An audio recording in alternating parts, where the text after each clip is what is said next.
The boy's voice was barely louder than a whisper, yet something in it made Bennett Ashford strip cold in the middle of his own driveway. He had been walking toward the sleek town car waiting at the gate, briefcase in one hand, phone in the other. His mind already 3 hours ahead in a boardroom across the city. Now he stood perfectly still on the polished stone path, looking down at a young boy in a faded blue shirt who had appeared from behind the rose hedges as if he had been waiting there for a long time. "What did you say?" Bennett asked. He thought he recognized the boy, the housekeeper's son. He had seen him a few times helping his mother carry laundry baskets across the back lawn, but they had never spoken directly. "Don't move," the boy repeated, even quieter this time. "Please, sir, follow me. Don't let the man at the gate see you." Bennett glanced toward the gate. His driver stood beside the town car, holding the rear door open, looking down at his phone. Nothing seemed wrong. The morning was bright, the sky clear, the engine humming softly the way it always did when the driver had been waiting. "Son, I'm late for a meeting," Bennett said, trying to keep his voice patient. "Whatever this is, can we talk about it later?" The boy did not let go of his sleeve. His small fingers held on with surprising firmness, and his eyes were not the eyes of a child playing a game. They were the eyes of someone who had not slept the night before. "If you go to that car, you won't come back," the boy whispered. "I heard them say it last night in the kitchen." "Please, sir." A chill passed through Bennett, but he pushed it away. He had built his entire life on logic, on numbers, on the discipline of not reacting to surprises. He was the founder of one of the largest private logistics firms on the East Coast. He did not change his schedule because a child told him to. Yet something about the way the boy was holding his sleeve made him look once more at the car at the gate. This time he looked carefully. The car was the same model, the same color, the same plate as far as he could tell from this distance. The driver was the same height, the same build, wearing the same dark jacket. Everything was as it should be except for one thing: his regular driver. A man named Leonard Briggs, who had worked for him for several years, always wore a small silver ring on his left thumb, a gift from his late father. Leonard never took the ring off, not even when he washed dishes or worked on his car. Bennett had once teased him about it at a holiday gathering, and Leonard had told him the story behind it, leaving Bennett slightly embarrassed for having joked. "The man at the gate was not wearing a ring. How do you know what you heard?" Bennett asked quietly, his eyes still on the driver. "How do you know it was about me?" "Because they said your name," the boy whispered.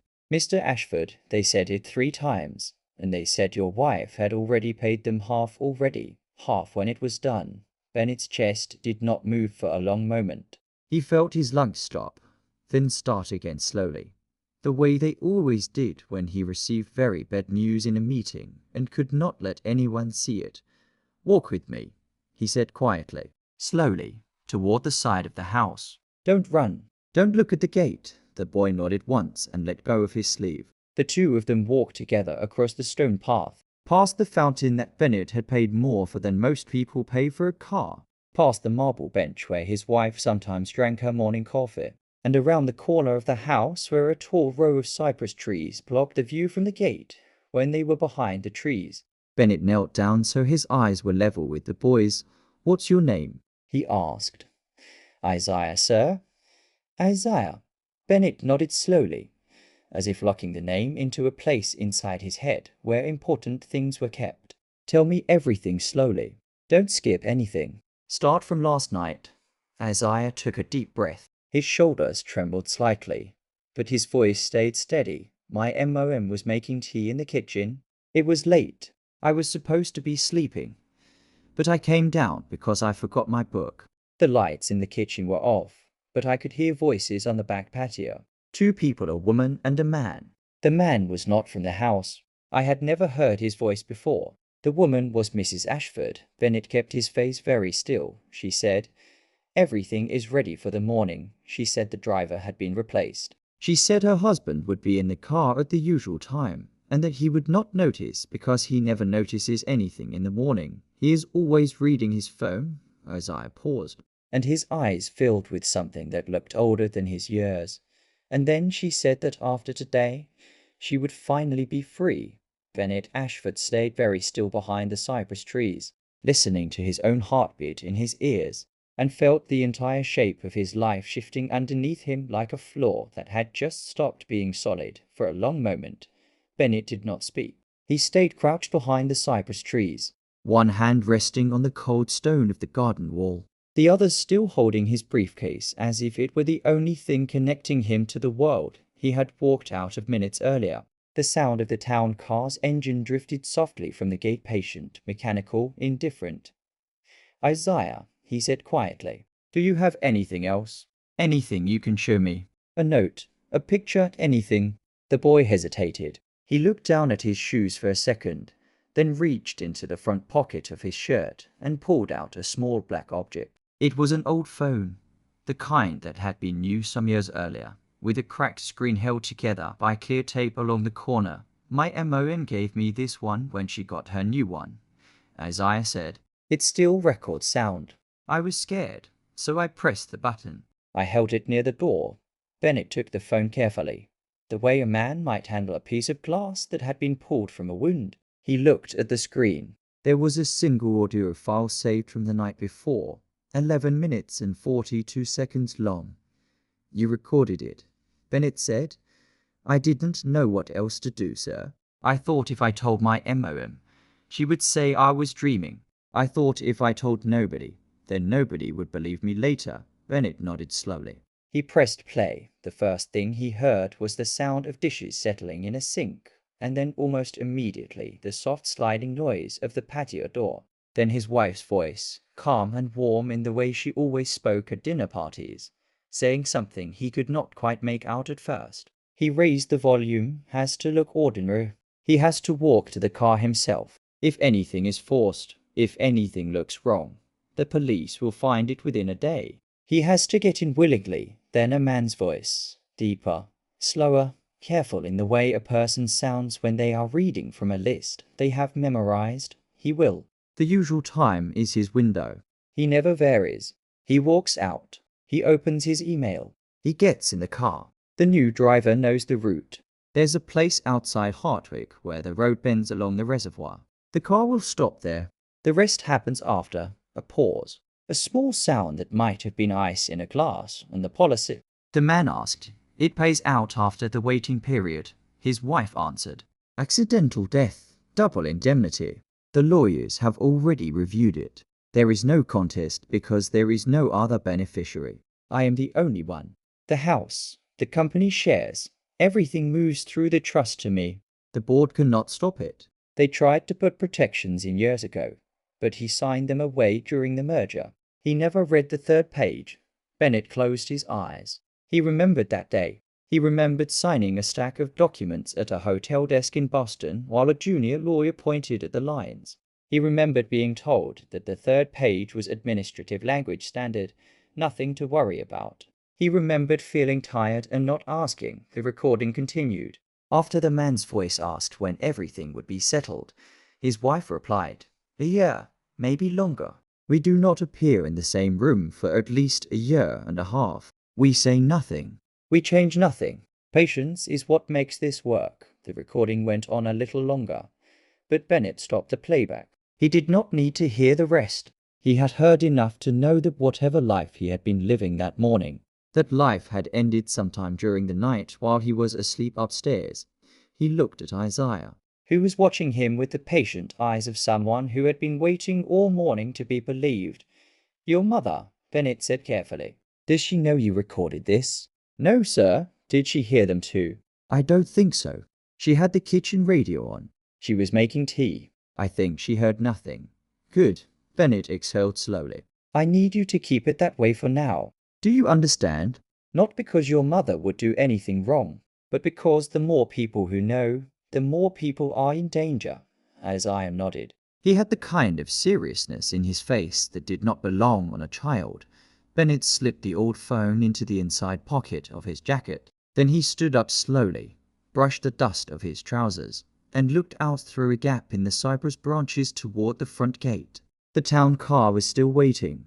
The driver had finished with his phone now and was looking toward the house, no longer relaxed, his weight shifting from one foot to the other in the small way a man does when he has been told to wait somewhere for a specific reason and is starting to wonder why he is still waiting.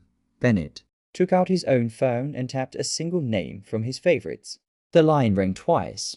Bennett, you should be in the car already. The Hartwig meeting starts soon.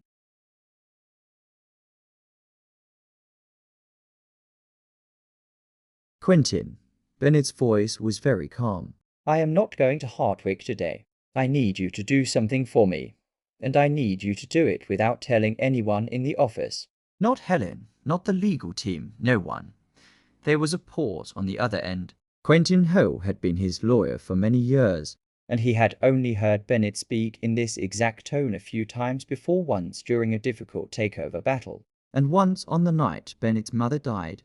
Tell me, Quentin said, I need everything on my life insurance policy. Every change made in recent years, every signature, every adjustment to the beneficiary clause. And I need it as soon as possible. Bennett, what is happening? Bennett looked down at Isaiah, who was looking back up at him with the same steady eyes. Something I should have noticed a long time ago, he said. Quentin did not waste time with more questions. He said, stay where you are, and ended the call. Bennett stood behind the cypress trees, holding the silent phone in his hand. He could feel his own pulse in his fingertips. He had negotiated against governments. He had bought companies and sold them in the same week. He had walked into rooms full of people who wanted him to fail and walked out with their signatures on his paper. None of it had prepared him for the simple act of standing a short distance from his own front door and not knowing who in his house wanted him alive. His phone rang. The screen lit up with a single word. Serena. He almost did not answer, but he understood in the same calm and distant way he had understood the recording that not answering would tell her something. She would call the driver. The driver would walk up to the house. The plan would shift, and whatever advantage he had right now would disappear into the morning air. He pressed the green button. Serena. Bennett, where are you? The driver just texted me. He says he has been at the gate for some time now. Her voice was warm, patient, slightly amused the way a wife sounds when her husband has forgotten where he put his keys again. I came back inside, Bennett said. I forgot a folder for the meeting. I think I left it in the study. Oh, do you want me to come help you find it? No, stay where you are. I will be out in a few minutes. Hurry, darling. You know how traffic gets. I know. He ended the call and looked down at Isaiah, who had not moved. She is in the house, Bennett asked quietly. She was on the back patio earlier, Isaiah said. When I saw your car pulling around to the front, I came to find you. I did not see where she went after. Bennett nodded slowly. He thought for a moment. Isaiah, he said, I need to see her one more time. I need to see her with my own eyes before I do anything else. Do you understand why? The boy thought about it. Then he nodded, because if you don't see her, he said, you might still believe she didn't do it. Bennett looked at him for a long second. He realized that this child in a faded blue shirt with a cracked phone in his pocket had just described the exact shape of his hope in fewer words than Bennett could have used. Yes, Bennett said. Exactly. They moved together along the back of the house, staying close to the wall, ducking under the low windows. Bennett had not crouched like this since he was a boy himself, hiding from his father in the fields behind the small house where he had grown up. He was surprised at how easily his body remembered. They reached the corner of the south wing. From there, through a screen of climbing jasmine, they could see the back patio, the long stretch of lawn that led to the gardener's shed, and the white wrought-iron table where Serena sometimes had her morning coffee. She was there. She was not alone. The man sitting across from her was the man whose voice had been on the recording. Bennett knew it before he could explain how he knew it. He was tall, lean, somewhere in his early 40s, with the kind of carefully kept hair that men have when they spend more time on their appearance than they admit. He was wearing a dark grey jacket over a black shirt, and his hands were resting on the table near hers, not touching, but close enough that anyone watching would understand. Serena was smiling. She was wearing the light blue dress that Bennett had bought her in Florence some summers ago. She had told him at the time that she would save it for something special. The man said something Bennett could not hear. Serena laughed softly and reached across the table and laid her hand on top of his. By tonight, she said, just loud enough to carry across the lawn, this will all be over. Bennett did not move. He did not feel anger.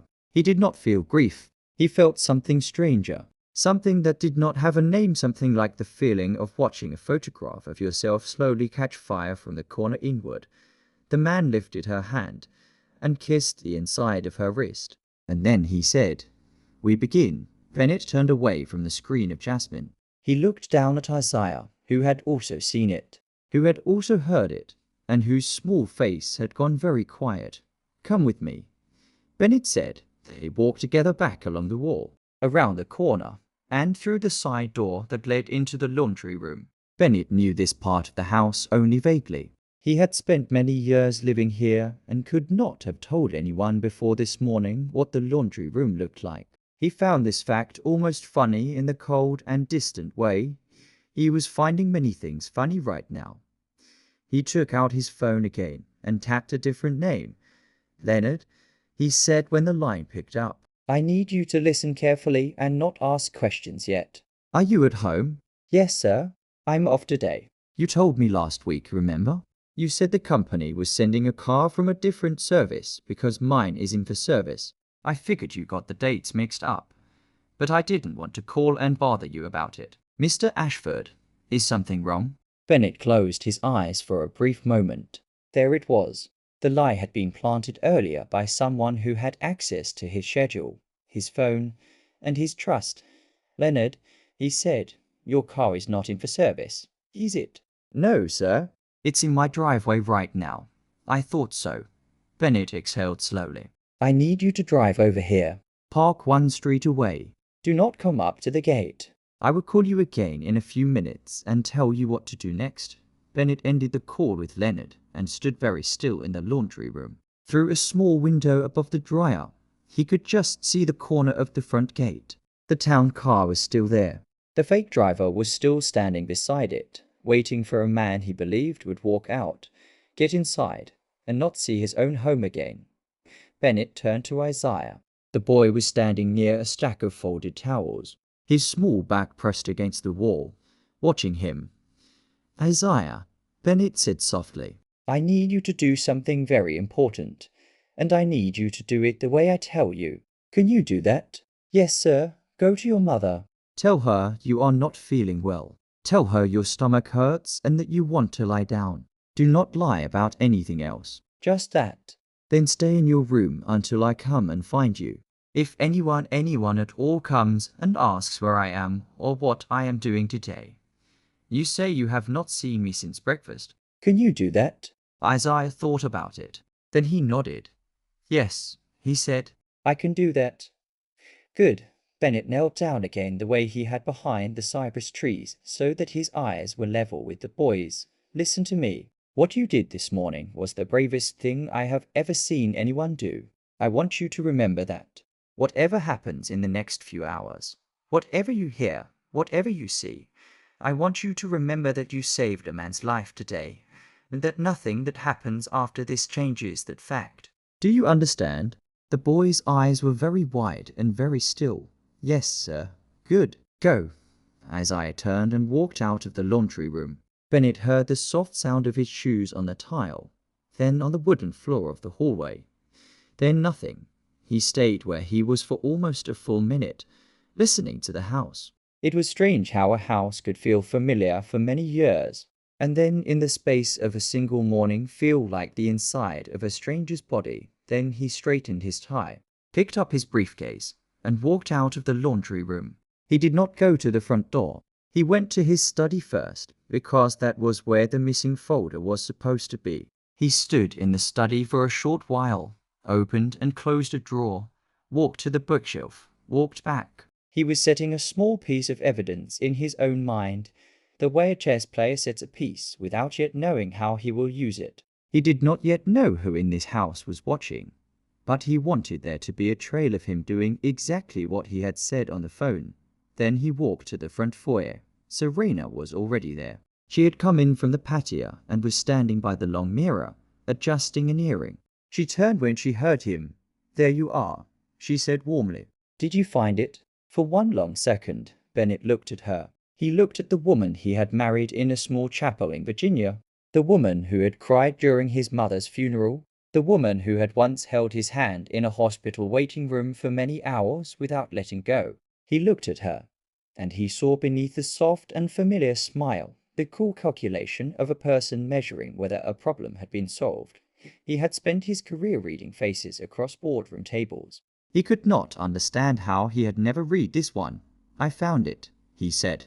He held up the folder he had picked off his desk in the study. It contained nothing important, just printed copies of a quarterly forecast that had already been emailed days ago. But Serena did not know that, and she nodded. "Good," she said. "Now go. You'll be lucky to make it on time." "I know." He took a small step closer to her, the way a husband is when he is about to leave for the day. He kissed her on the cheek lightly, just below the ear. Her perfume was the same one she had worn for years. He had bought her the last few bottles himself. "I love you," she said. He did not answer that. He could not. He simply smiled a small private smile he had used 1,000 times before and turned toward the door. He walked out onto the front steps. The town car was a short distance away. The fake driver had straightened the moment he saw the door open and was now standing beside the rear door with one hand on the handle. Bennett walked down the steps slowly, looking at his phone the way he always did in the morning. He scrolled through emails he was not reading. He did this for the length of the path. He did this until he was perhaps halfway to the car. And then, without breaking his pace, without looking up, he changed direction by about 10 degrees, just enough to pass the car, and continue toward the small pedestrian gate on the far side of the driveway. The fake driver hesitated. Bennett could feel it without looking. The man had been told exactly what would happen. The man had been told that Bennett would walk to the car without looking, would get in without looking, would close the door without looking. The man had not been told what to do if Bennett walked past him. "Mr. Ashford," the driver said. Bennett kept walking. He raised the phone slightly to his ear as if taking a call and said in a clear and ordinary voice, "Yes, I'm walking out now." "No, I'll meet you at the corner. The driveway is blocked." He pushed open the pedestrian gate and stepped out onto the street. The town car did not follow. It could not. The driver had no instructions for this. Bennett walked a short distance down the sidewalk, turned the corner, and saw Leonard's silver sedan idling against the curb, exactly where he had been told to wait. Leonard Briggs had been Bennett's driver for several years. In that time, he had seen Bennett tired, angry, distracted, and on a few occasions slightly weary after a particularly difficult quarterly review. He had never seen him look the way he looked now, walking down the sidewalk with his briefcase in one hand and his phone in the other, his face composed in a way that did not match anything happening around him. Bennett opened the passenger door and got in. He did not sit in the back. "Drive," he said. "Anywhere?" "Not toward the office. Not toward the airport, just drive." Leonard pulled away from the curb. He waited until they were a couple of blocks from the house before he spoke. "Mr. Ashford, you want to tell me what is happening?" "I will, but first I need to ask you something, and I need you to answer me honestly. Earlier, when you got the message about your car being in for service, who told you?" Leonard thought for a moment. "It was a text from the company dispatcher. It came through the normal channel. Did you call to confirm?" "No, sir. I didn't think to. The message had the right format. It came from the right number. It said you'd be using a different service for the week and that I should take paid leave. I figured the company was switching providers again." "They do that sometimes." Bennett nodded slowly. "Leonard, that message did not come from the dispatcher. It was made to look like it did. Someone has been planning this for some time, possibly longer. And whoever it was had access to my schedule, your number, and the company's communication formats." Leonard's hands tightened on the wheel. He did not ask for more. He did not need to. He had been driving wealthy men long enough to understand what kinds of plans took time to set up. "Where do you want me to go?" he said quietly. "There is a coffee shop on Pierce Street. The one with the green awning. Park behind it." My lawyer is meeting us there. They drove the rest of the way in silence. Bennett watched the city slide past the window and thought about how strange it was that everything outside the car looked exactly the same as it had the day before. Mothers were pushing strollers. A man was unlocking the front door of a hardware store. A delivery truck was double parked beside a bakery. None of it knew that a man had almost disappeared from the world that morning. None of it would have noticed if he had. Quentin Hale was already at the coffee shop when they arrived. He was sitting at a corner table with 2 coffees and a leather folder, dressed in the same plain dark suit he wore to every meeting, whether it cost little or a great deal. He stood when Bennett walked in, and the two of them shook hands in the careful way of men who had known each other long enough to skip the rest. Leonard stayed by the door, his back to the room. Watching the street, Bennett sat down. Quentin slid one of the coffees across the table. "Tell me," Quentin said. Bennett told him. He told him in the same flat and efficient voice he used when reporting losses to a board. He left nothing out. He told him about Isaiah, about the recording, about the patia, about the dress from Florence, about the man with the carefully kept hair, about the fake driver, about Leonard's text message. He spoke for some time without stopping. Quentin did not interrupt once. He listened the way good lawyers listen, which is to say, he wrote nothing down but missed nothing. When Bennett finished, Quentin took a long sip of his coffee. "All right," he said. "I have the insurance information. I had it within the hour of your call. I have not slept much in many years, and I do not intend to start today." He opened the leather folder and laid 3 printed pages on the table. "Your policy," he said, "was issued more than a decade ago. Original coverage was substantial for a man in your position at the time. It has been adjusted twice. The first time was after the company went public. Coverage was raised significantly. That adjustment was routine. I was in the room when you signed it." He tapped the 3rd page. "The second adjustment came more recently. The coverage was raised dramatically. An accidental death rider was added, which doubles the payout under specific circumstances. The beneficiary clause was simplified. All conditional language was removed. Serena is now the sole beneficiary with no contestable provisions, no waiting period, no exclusions for the first years of the new coverage." Bennett stared at the page. He could see his own signature at the bottom. He recognized the shape of it. He recognized the small curl he always put at the end of the second letter of his last name. He did not remember signing it. "This is mine," he said quietly. "But I do not remember this. I expected that," Quentin said. The signature was witnessed by a notary in a small office in Greenwich. The notary's name is on the 2nd page. "I made some calls this morning. The notary retired some months ago and moved to Arizona. He has not answered his phone in recent weeks." Bennett set the page down slowly. "Serena was in Greenwich recently," he said. "For a fundraiser. I remember because she came home and showed me the photographs." "Yes," Quentin said. "And the day before the fundraiser, according to the notary's log, you signed this document." "I was out of the country that day." "I know." The 2 men looked at each other across the small table. The coffee shop hummed quietly around them. Someone laughed at the counter. A spoon clinked against a cup. "Quentin," Bennett said, "I want to know everything. Who he is, where he comes from, how long this has been planned, and I want to know it before she does." Quentin closed the leather folder and looked at Bennett with the steady patience of a man who had spent his career delivering bad news in measured doses. "I already started," he said. "I have a private investigator who has worked for me for many years. Her name is Claire Donovan. She is very good and very quiet. I called her before I left my house this morning. She is already pulling records." "Good," Bennett said. "What else?" "The insurance company will not pay out a claim without a body, even with the accidental death rider, even with the simplified beneficiary clause. There has to be a death certificate or, in the absence of one, a court order declaring legal death after a missing persons case has been open for a specified period. In this state, that period is several years. So, whatever they are planning, it does not end with you simply disappearing. It ends with you being found dead in a way that looks accidental." Bennett absorbed this. The road outside Hartwick, he said. The road outside Hartwick, Quentin confirmed, where it bends along the reservoir. There have been several fatal accidents on that stretch in recent years. The water there is deep. The current pulls toward the spillway. Cars have been recovered weeks later, sometimes longer.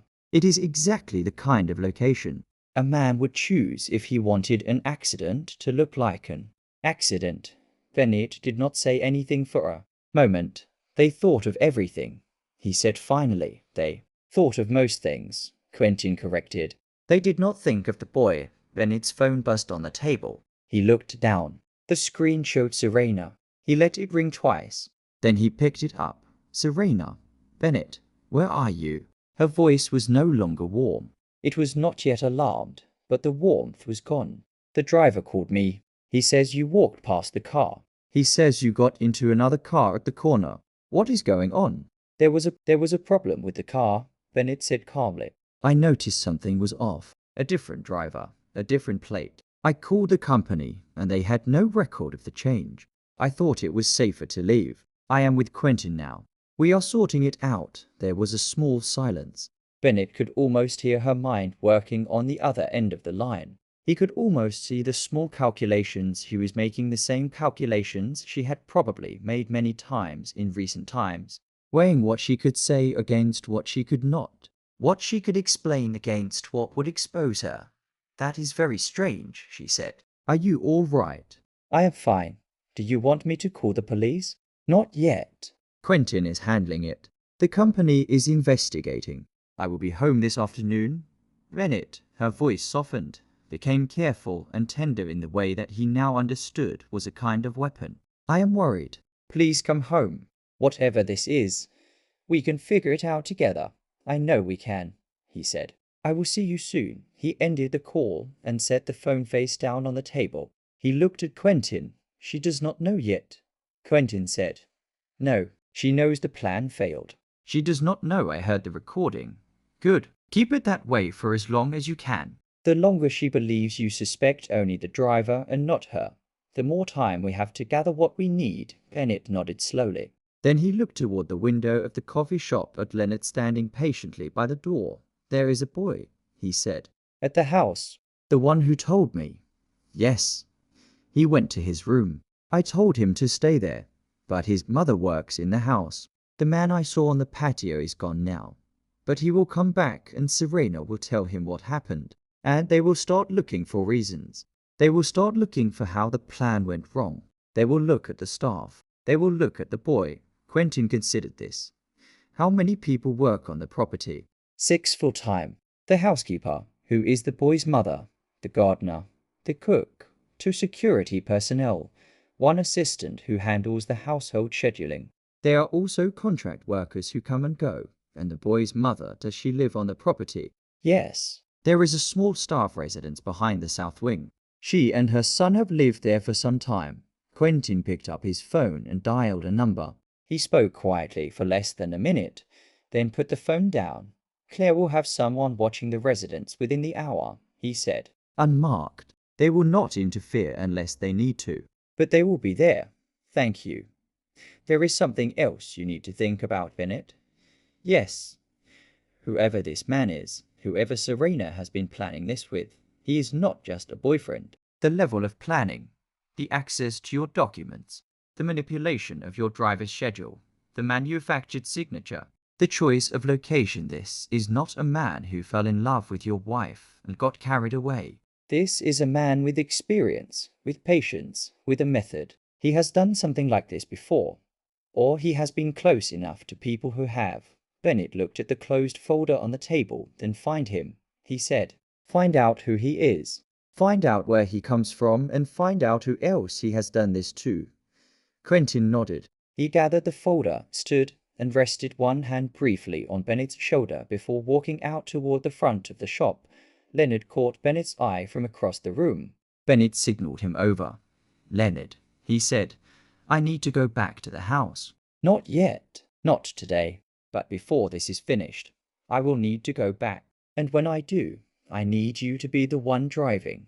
Leonard nodded once. I will be ready, sir. Bennett looked out the window at the ordinary city continuing its ordinary morning. He had work to do that afternoon.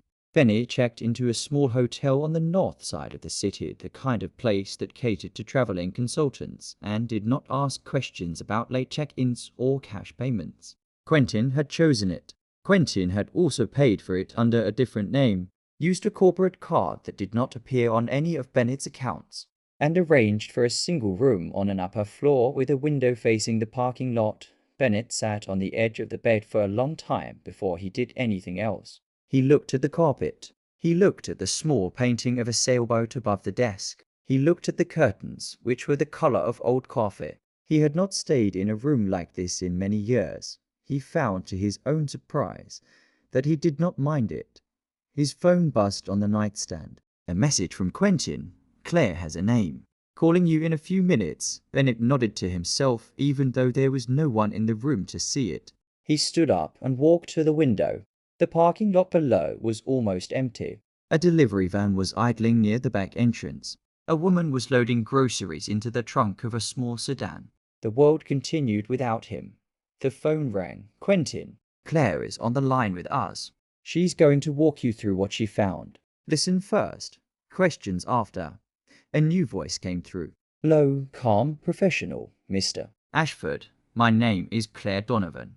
I'm going to keep this brief because we have a lot of ground to cover and not much time. The man you saw on your patio this morning is named Julian Devereux. That is the name he is currently using. It is not the name he was born with. Bennett sat down on the edge of the bed. Go on, he said. He was born Adrian Holt in Wisconsin some years ago. He changed his name legally after the death of his first wife. Her name was Margaret Holt. She was in her early 40s at the time of her death. She fell from a hiking trail in northern Michigan. There was an investigation. It was ruled accidental. She had a life insurance policy of several $1,000,000. He was the sole beneficiary. Bennett closed his eyes. Later, Claire continued. He was engaged to a woman named Karen Lynn. She lived in Seattle. She was a software executive. She broke off the engagement some months before the wedding date. Her reasons are not in the public record, but she filed a restraining order a short time after the breakup. The order was granted. He left the state within a month, and then, she said, he married a woman named Renee Castell in Phoenix. She was considerably older than him. She was wealthy. She had no children. They were married for a couple of years. She died in a house fire. The fire department ruled it accidental. He was not home at the time. The insurance payout was several $1,000,000. Bennett did not move, and now, Claire said, he is here with a new name, with your wife, with a very large policy and a stretch of road outside Hartwick. For a moment, no one on the line said anything. If this story is gripping you so far, please tap the like button and let us know in the comments where you are watching from. Stories like this only reach the people who need them when you share them. Subscribe to the channel so the next one finds you too. Claire, Bennett said finally. Does Serena know any of this? There was a small pause on the other end of the line. I cannot answer that with certainty, Claire said, but based on what I have seen so far, I would say no. The information about Adrian Holt is not easy to find. The name change was clean. The records are scattered across states. The only reason I found it as quickly as I did is because the notary in Greenwich, the one who is now in Arizona, had handled paperwork for Julian Devereux once before in a real estate transaction some time ago. That gave me a thread to pull. Without that, it would have taken much longer. Then she is also a victim. Quentin said quietly. She is also a participant. Bennett replied. Yes. Both things can be true. Bennett rubbed his hand slowly across his face. The cold and distant feeling that had been holding him together since the morning was beginning to crack along its edges. He could feel it the way a man feels the first small movement of a wall that has been about to fall for a long time. What do we do? He said. We have several options, Quentin said. We can go to the police now. We have the recording, the insurance documents, the full signature, the witness, the history on Devereux. It is enough to open an investigation. They will arrest him within a day, possibly sooner. Serena will be questioned. She will hire a lawyer. The case will move slowly, but it will move. What is the other option? The other option is more difficult and more dangerous. We give Devereux another chance to act. We let him believe the plan can be salvaged. We watch where he goes. We listen to what he says. We catch him not just on intent, but on action. We catch him in a way that closes every door he might try to walk through. Bennett looked at the small sailboat painting above the desk. He has done this twice before, he said. At least twice. And both times he walked away.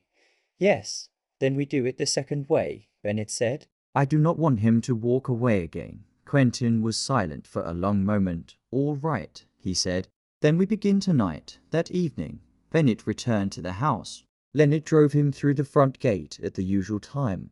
Bennett sat in the back seat with his briefcase on his lap and his face composed in the careful neutrality he had practiced for some time in front of the small mirror in the hotel bathroom. Serena was waiting for him at the front door. She had changed. She was wearing soft grey pants and a cream sweater, and her hair was pulled back the way she wore it when she did not want to look like she had tried. She came down the steps and took both of his hands. Thank God, she said. I have been worried sick all day. I am all right, he said. What happened with the car? Did you find out anything? The company is investigating. It looks like someone impersonated the dispatcher and rerouted the assignment. Quentin thinks it may have been an attempted robbery. There have been a few of these in the city recently. Wealthy men. Black cars the drivers are sometimes paid off. He watched her face as he said it. He watched for the small flicker of relief that would tell him the explanation he had constructed was being absorbed exactly as he had intended. It came a small softening around her eyes. A faint exhale she did not realize she had been holding. That is horrible, she said. I am so glad you noticed. I almost didn't, but I did. Yes, she put her arms around him. He returned the embrace gently, the way he always had. He felt her breathing against his shoulder.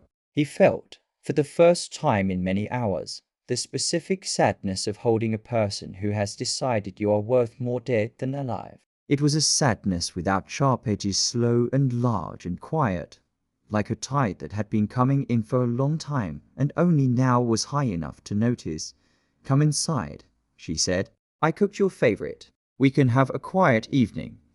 They had dinner at the long table. She lit candles. She poured him wine from a bottle he had bought some summers ago.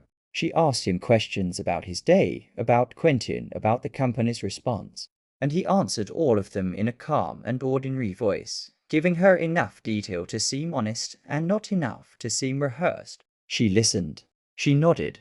She reached across the table once and touched his hand, and he let her, after dinner. She suggested they sit in the garden room. He agreed. They sat together on the long sofa, and she rested her head briefly on his shoulder, and he looked out through the tall windows at the dark shape of the patio where she had sat that morning with another man and decided exactly when he would die daughter tea the usual late hour. She said she was tired. She kissed his forehead and went upstairs. Bennett waited a short while. Then he stood up, walked quietly through the dark hallway to the back of the south wing, and let himself out the side door. The night air was cool. The staff residence was a small brick building tucked behind a hedge of boxwood, with 2 windows in the front and a single yellow light glowing above the door. He knocked softly. The housekeeper opened it. Her name was Marlene Ellis. She had worked in the house for some time. She had a tired, intelligent face, and when she saw Bennett standing on her doorstep at a late hour, she did not look surprised. She simply stepped back and let him in. He is asleep, she said quietly. He came home this morning saying his stomach hurt. He did not eat much at dinner. He fell asleep on the couch around the usual time. May I see him? She led him through the small front room, past a tidy kitchen with 2 clean cups drying on a towel, to a doorway at the back. Isaiah was curled on a narrow bed under a thin blue blanket. His shoes were on the floor beside him. His school bag was open on the chair with a notebook spilling out, the pages covered in small, careful drawings. Bennett stood in the doorway and looked at him. Marlene, he said quietly without turning around. I owe you the truth. Some of it tonight, the rest in a day or 2. Will you sit with me for a few minutes? She nodded and led him back to the small kitchen. They sat across from each other at a wooden table. She did not offer him tea. She did not waste motion on small things. She simply folded her hands and waited. He told her not everything, not the full history of Adrian Holt, not the recording in full detail, but enough. He told her that there had been a plan against his life that morning, that her son had warned him, that her son had almost certainly saved his life, and that the people behind the plan did not yet know that they had failed in the way they had failed. Marlene listened without interrupting. When he finished, she sat for a long moment with her hands still folded. I knew something was wrong, she said quietly. Not this, but something. He has been quiet for some time. He has been drawing the same things over and over. I asked him a few nights ago if anything had happened, and he said no. I should have asked harder. He kept it from you to protect you, Bennett said. Not because he did not trust you. She nodded slowly. Her eyes were wet, but she did not let anything fall. What do you need from me? She said. I need you to act in front of my wife and anyone else exactly as you have always acted. I need Isaiah to stay in this house with you until I tell you otherwise. There will be people watching the property quietly. You will not see them. They are there to keep you safe. And in a day or two, perhaps 3, this will be over. And then we talk about what comes next. The next days pass slowly, the way a held breath passes. Bennett moved through the house the way he had always moved through it, with the calm and slightly distracted attention of a man whose mind was on his work. He took calls in his study. He ate breakfast at the small table by the window. He kissed his wife on the cheek when he passed her in the hallway. He smiled at the cook. He nodded at the gardener. He did not change a single small habit, because every habit was a piece of evidence in a story Serena was reading. And any change would be a line out of place on the second night over dinner. He mentioned the trip. I have to go to Hartwick in the morning, he said. The meeting from this week, they rescheduled it. I should have gone earlier. I cannot put it off again. Serena looked at him across the candles. She did not react immediately. She took a small sip of her wine, set the glass down, and then nodded. Of course, she said. Is the company sending a different driver this time? Quentin is arranging it through a new service. He says they have vetted everyone. Leonard will be driving. I told the company I wanted him specifically. That sounds wise. It is. She smiled at him. He smiled back. They both ate their dinner. Somewhere in the dark space between them, 2 plans were now moving forward at the same time, and only one of them knew that. Morning came clean and cool. Bennett came downstairs at the usual time, in a dark suit with his briefcase and his coat over his arm. Serena was already in the kitchen. She handed him his coffee. She straightened his tie. She kissed him at the door. Be safe, she said. I will. The car at the gate was a black sedan, identical in model and color to the one from earlier in the week. Leonard was standing beside it in his dark jacket and his cap, his left thumb resting on the door handle with the silver ring catching the early light. Bennett walked to the car at his usual pace. He did not look at his phone. He looked at Leonard. Leonard gave him the smallest nod. Bennett got into the back seat. Leonard closed the door, walked around, and got into the front. The car pulled smoothly out of the driveway. For the first stretch, they drove in silence. They took the main road out of the city, then the highway north. The morning traffic was light. The sky was the color of pale slate. Leonard's eyes moved to the rearview mirror. They are behind us, he said quietly. How many? 1 car so far. A dark grey sedan. 2 men inside. They picked us up near the Willow exit. There have been a few cars back since then. Claire's team is tracking them, Bennett nodded. He looked out the side window at the trees beginning to turn gold along the edges of the highway. He thought about Adrian Holt, who had once stood in a courthouse in Wisconsin and signed papers changing his name. He thought about Margaret Holt, who had gone for a hike on a Saturday morning and never come home. He thought about Renee Castell, who had bought a house in Phoenix and lit candles at dinner and gone to sleep one night and never woken up.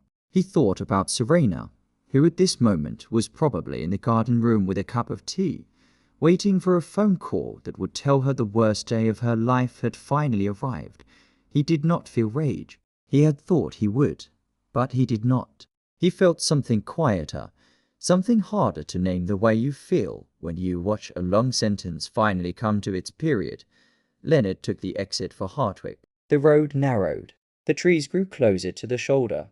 After another stretch, they came over a low rise, and the reservoir appeared on the left, a long flat sheet of water held in by a curving guardrail. The grey sedan was still behind them, a few cars back now. A third car appeared ahead, parked at a small turnout where the road bent along the water. As they drew closer, Bennett could see the driver standing beside it, leaning casually against the door, his face turned away. He was the same man who had stood at the gate earlier in the week. Same height, same dark jacket, same wrong hand on the door handle. There he is, Leonard said softly. Keep driving past. Leonard drove past. The man at the turnout straightened slightly as they went by, then turned and got into his car. In the side mirror, Bennett watched the grey sedan, a few cars back, signal and slow. Now, Bennett said. Leonard pressed a small button on the dashboard. Two black SUVs that had been parked a short distance down the road pulled out and blocked both lanes. The grey sedan braked. The car from the turnout pulled out behind it and was immediately boxed in by a third unmarked vehicle that had been following from a side road. It happened very fast and very quietly. There were no sirens. There were no flashing lights yet. Men and women in plain clothes stepped out of the SUVs with calm and practiced efficiency. The grey sedan was opened. The two men inside were pulled out and put on the ground. The driver from the turnout was already out of his car with his hands raised. Leonard pulled to the side of the road and stopped. He turned in his seat to look at Bennett. It is over, he said quietly. No, Bennett said. Not yet. He took out his phone and called Quentin. Quentin, they have the men on the road. Tell Detective Shaw she can move on the house, then. He closed his eyes and leaned his head back against the seat just for a moment and listened to the wind moving over the surface of the reservoir. When Bennett arrived back at the house some time later, Leonard driving slowly through the open gate. The front of the property was already filled with quiet activity. Two unmarked cars sat near the steps. A pair of plainclothes officers stood by the front door, Detective Evelyn Shaw, a woman in her 50s with short grey hair, and the patient, watchful face of someone who had seen the worst of people and chosen not to be surprised by it anymore, was waiting for him on the front walk. She did not run, the detective said quietly as Bennett stepped out of the car. She did not call anyone. She was sitting in the garden room when we came in. She looked at us for a long moment, and then she said only one thing. What did she say? She said, he told me he had done this before. She said it twice, as if she needed to hear herself say it. Then she stood up and put her hands behind her back without being asked. Bennett nodded slowly. He did not feel triumph. He did not feel vindication. He felt, more than anything, a deep and ordinary tiredness, the kind a person feels at the end of a long journey that should never have been necessary. They led Serena out of the house a short while later. She walked between two officers, her head not bowed but not raised, her face neither defiant nor pleading. As she passed Bennett on the front walk, she stopped for the briefest second. She did not speak. She only looked at him, and in that look, he saw for one strange and final moment the woman she had been many years ago in a small chapel in Virginia, holding his hand. Then she walked on, and the officers helped her into the car, and the car drove away. Bennett stood on the front walk for a long time after it was gone. The case moved faster than any of them expected. Julian Devereux, who had introduced himself to Serena as a different name, was charged within a short time with conspiracy, attempted murder, insurance fraud, and identity fraud. The two earlier cases were reopened. New evidence was found in both. The driver from earlier in the week made a deal and named everyone. The recording from a small cracked phone in a boy's pocket became the cornerstone of the prosecution. Serena was charged as a CO conspirator. She did not contest the charges. Her lawyer told the court she wished to enter a plea.